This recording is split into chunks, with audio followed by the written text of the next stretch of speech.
Abidjan et Pékin, la confiance est de mise. En témoigne son Excellence M. Alain Nikel Papati, le 5e ambassadeur de Côte d'Ivoire en Chine. Les perspectives sont belles et plus prometteuses que jamais. Et ces journées ont permis de mieux faire connaître la Côte d'Ivoire à l'extérieur, notamment l'environnement des affaires dans notre pays et évidemment les perspectives d'exploration et d'exploitation de cette coopération vis-à-vis des opérateurs économiques chinois, des milieux d'affaires chinois. Et lorsque le président de la République est venu à l'occasion de sa visite officielle en Chine du 17 au 20 juillet dernier, a reçu les hommes d'affaires chinois à déjeuner le 19 juillet.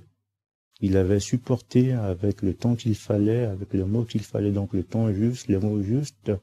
Il a su leur faire partager sa vision de la Côte d'Ivoire moderne, sa vision de la Côte d'Ivoire dont il veut faire un pays émergent à l'horizon 2020, et il les a invités à se rendre en Côte d'Ivoire dans les 15 jours pour voir des visu, pour pouvoir s'imprégner eux-mêmes des réalités de la Côte d'Ivoire profonde.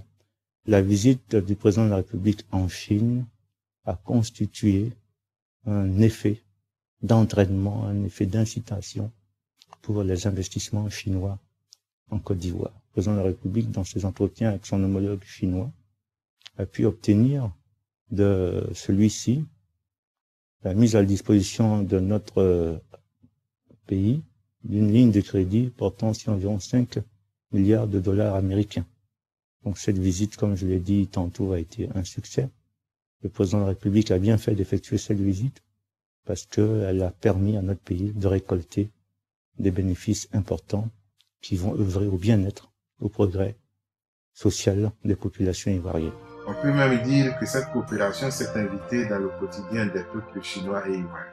L'honneur revient depuis un certain temps à l'ambassadeur de Côte d'Ivoire en Chine de parrainer certaines cérémonies, notamment une cérémonie de mariage en marge des deuxièmes diplomatiques.